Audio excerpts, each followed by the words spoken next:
Hello, how's everyone doing out there? I hope you're well. I'm good. I'm a bit frazzled from the last video I made, which was the self-portrait lockdown painting in ink. Yeah, that was pretty unexpected. Like, I kind of knew we were going to go back into lockdown, but obviously it happens really quickly, and they went from only a few suburbs being locked down to all of Melbourne being locked down.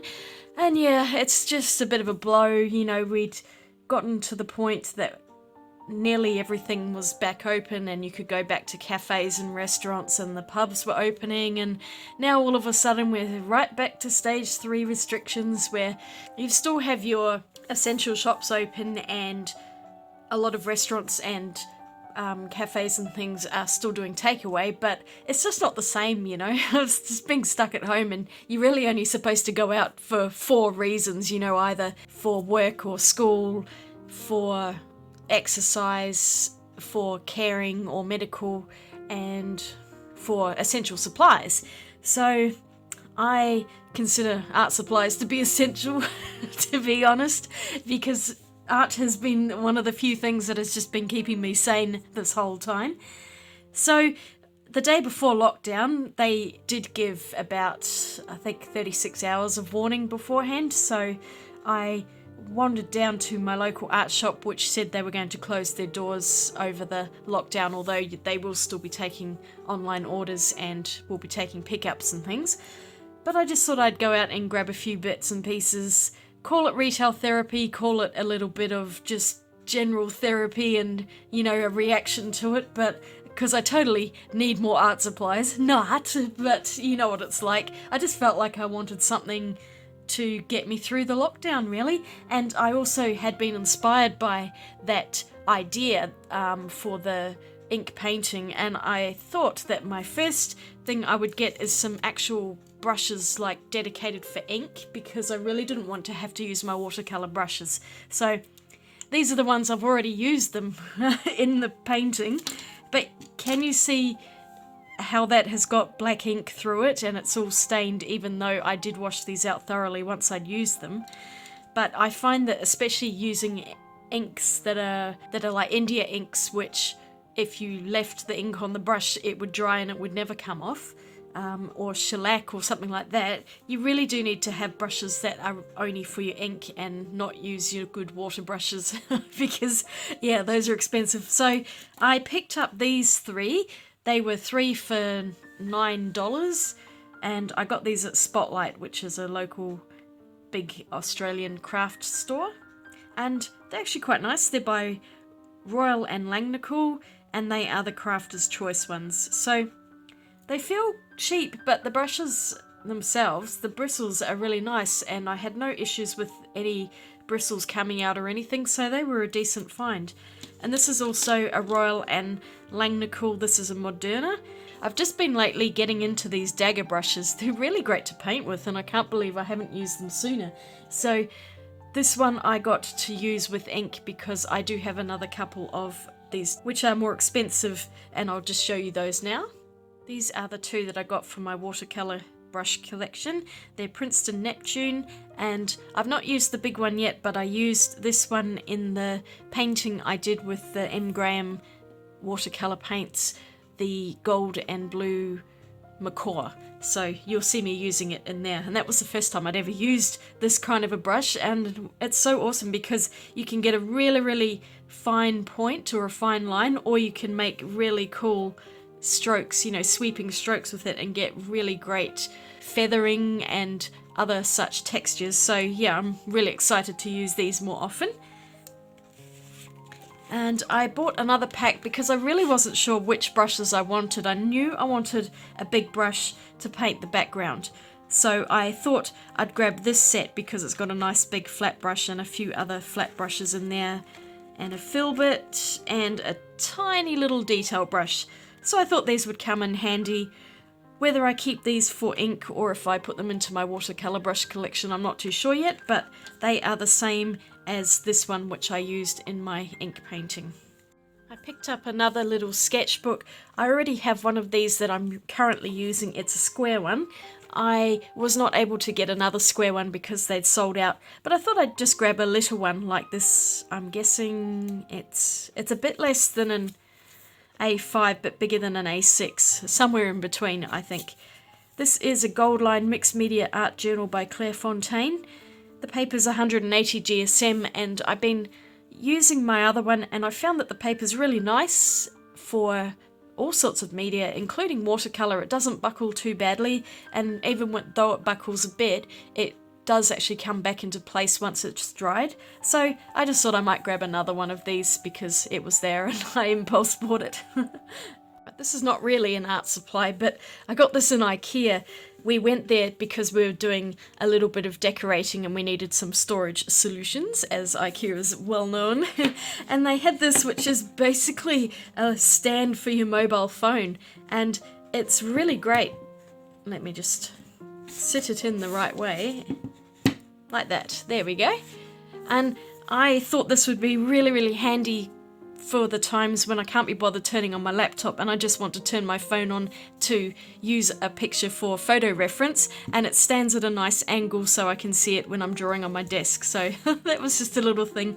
I think it was $2 or $3, and I saw it and thought, ooh, that would be really handy for my desk, and it's nice and compact, which is great. I got these things a while ago actually, and they've been sitting in my drawer and I really need to do something with them. But I got some silicone oil and a couple of sets of Montmartre pouring acrylic paints. So I've got a set of flamingo and a set of ethereal, and they come in some pretty colours. They'd released these only recently, maybe 3 months ago, something like that, and they were $9.95 each, so I grabbed a couple, and I think I'll have to do some paint pouring. And I thought I'd get some silicone oil to see if I can get the cells and all of the things that people do. I'm not very experienced with acrylic pouring, so I thought I'd have another go at that because it is quite fun, although it's very, very messy. Alright, this next thing doesn't even fit on the camera, but I got these in Costco. Artline Supreme 33-piece Ultimate Pack.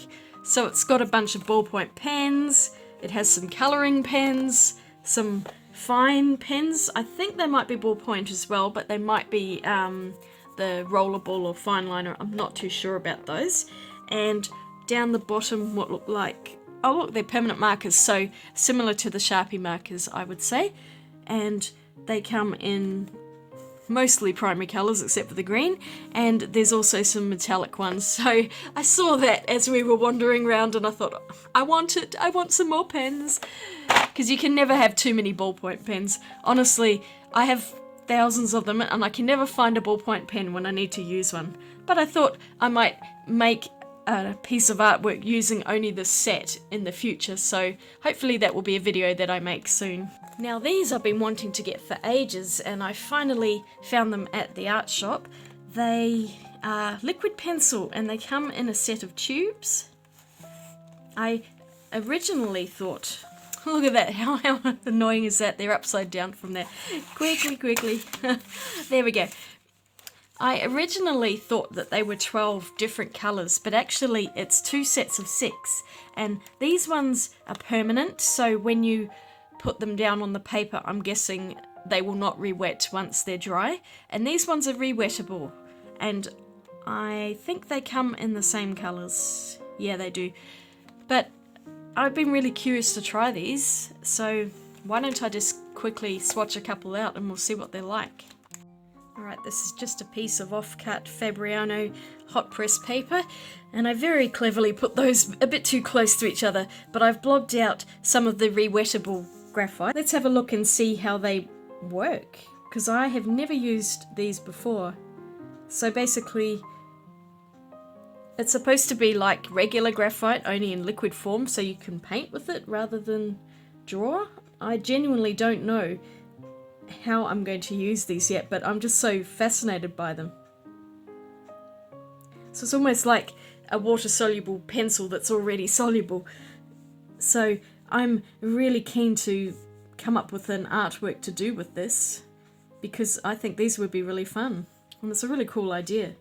Here's the sepia. Oh wow, yeah, that's quite a lot browner, isn't it? I reckon you could make some pretty cool artwork with these, so we'll see how we go. But oh, and the yellow, yep, I can see it's almost more of a greenish tint to it. I wish I'd left more space. How annoying is that? The red I put a bit too much out. Oops.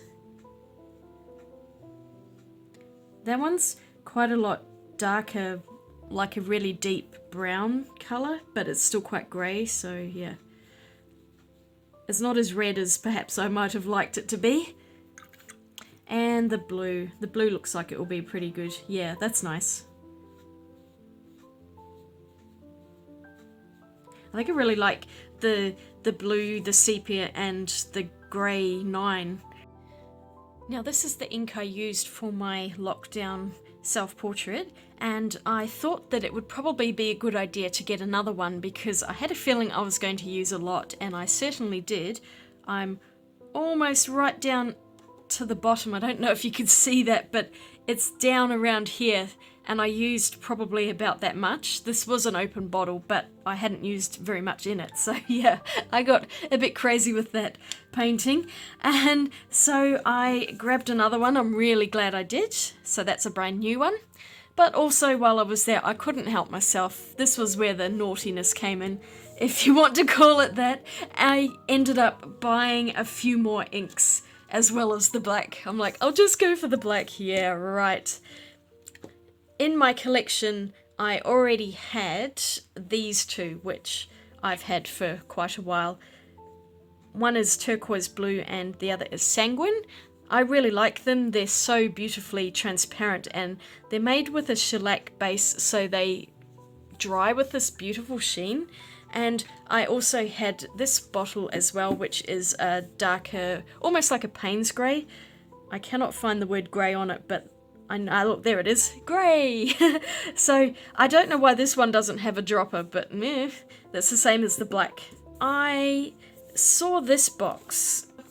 There was also a reason for getting this, because I was standing there looking at the individual bottles of ink, and I was thinking I wouldn't mind getting a cobalt blue, and they totally run out of cobalt blue, of course, but they had one bottle left of ultramarine, and I was going to take that. And then when I was looking at this set, I had to actually look up the set online, because as you can see, the bottles are turned around, and I don't know what colours are in here because I cannot find them anywhere on the actual box. There's a lot of French. But they don't have the colours named anywhere other than the ultramarine. So when I found online the list of what colours were in here, it said it had cobalt blue and ultramarine, and I thought, well, maybe I should just get the box because it was cheaper to buy them as a set like this than it is to buy the singles. By quite a bit, I think, actually. And who can resist a pretty box anyway? But let's have an open of it. It's got sticky tape on it, of course. Alright, hours later, I finally got it open. So, in here we have spring green. Let's see, what's this next one? Olive green. Oh, and the set is called Majorelle. There's also one which is called Terracotta, and that has a lot of earthy colours in it. And I think there is a primary set as well, but they didn't have that in stock. Senegal Yellow.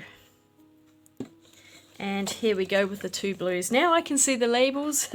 I wish they were around, and I couldn't open the box in store because it was sticky taped, and I just felt a bit rude doing that. So yeah, I'm really glad that the online site that I found the names of these was correct. Ultramarine, and lucky last, cobalt blue. And originally I was going to maybe get the cobalt blue, a yellow and a red just to get a primary set.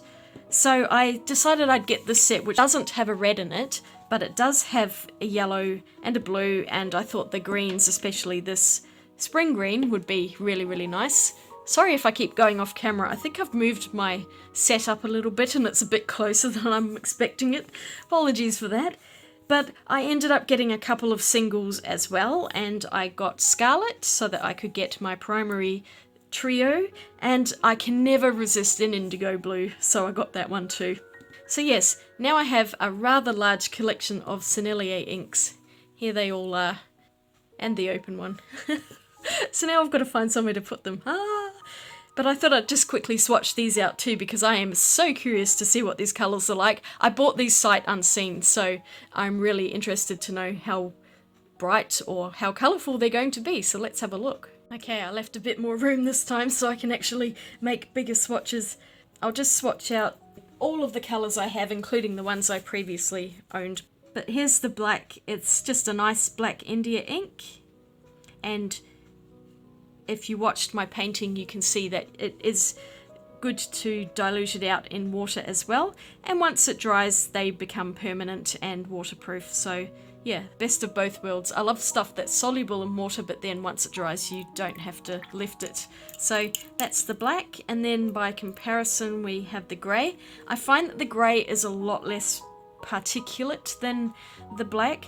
The black I think is kind of a separate type of ink in that it's a proper India ink, so it has a lot of particle in it, and down the bottom there's a lot of sludge, so I may have to clean it out once I've got down to there.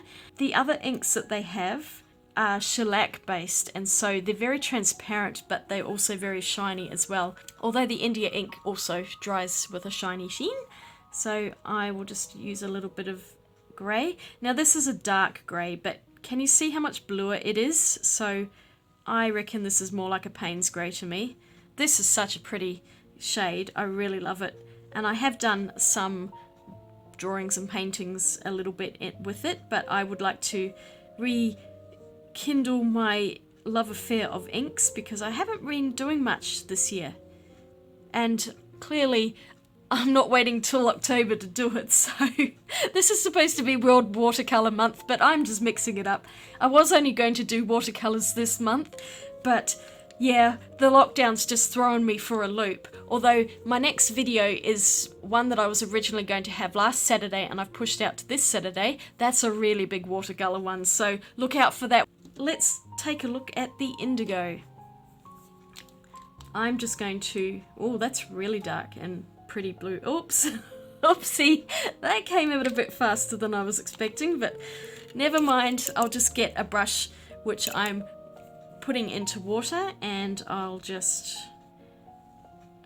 wet it out. This is actually not one of the ink brushes, this is just a cheap Aldi brush, but I'd say that's almost more of an Indanthrone blue than an indigo, but it's still incredibly pretty.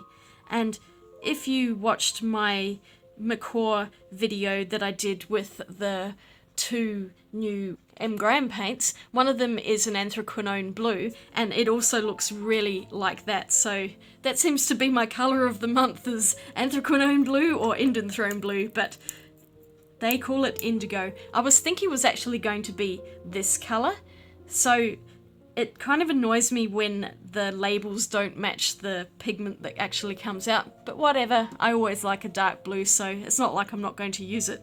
But now I'm going to have these two blues, and I'm not sure how close together they're going to be in hue, so let's find out. Alright, the cobalt blue is the one I wanted originally, so I really hope that I actually like the cobalt blue. Let's just put a dot there. With these inks, because you can dilute them out, a little does go a long way, except for the India ink that I used in my last painting. Oh wow.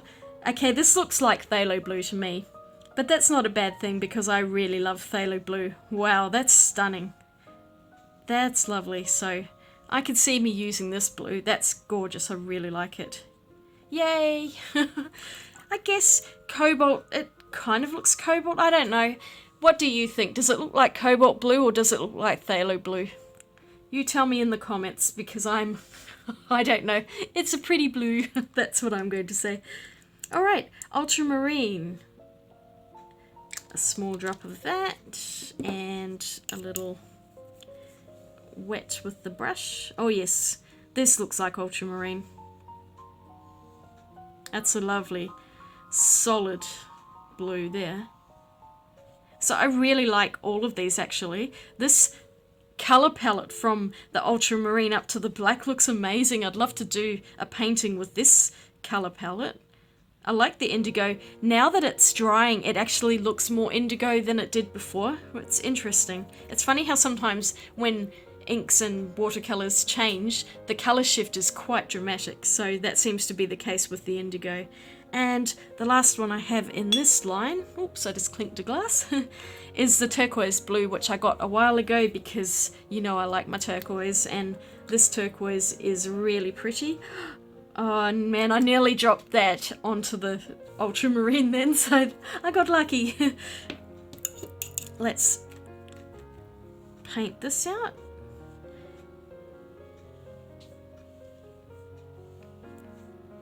Yeah, these three also go together really nicely, so they're beautiful. They're so transparent, I love them.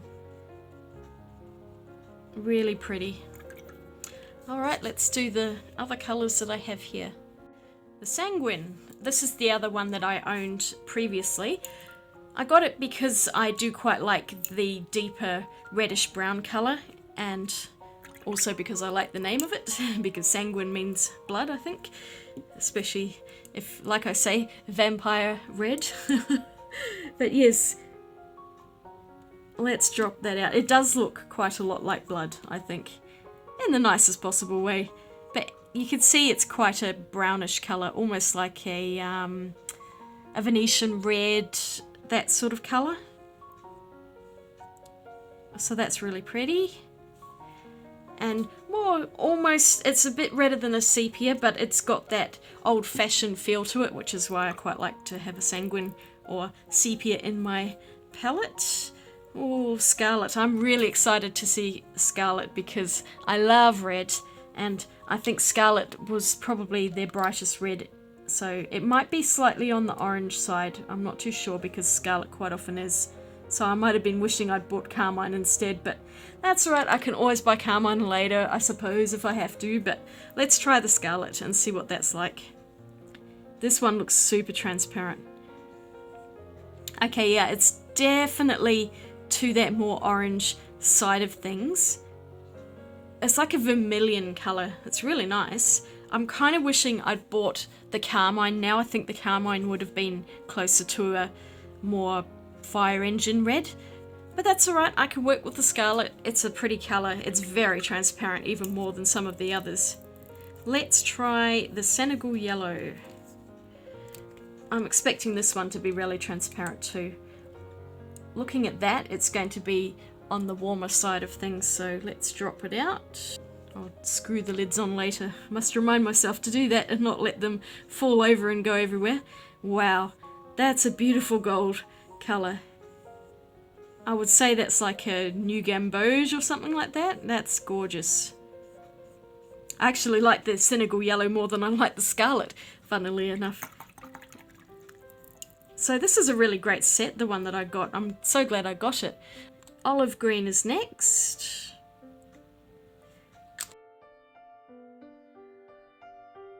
Yeah, so they say olive green, but that looks like a sap green to me.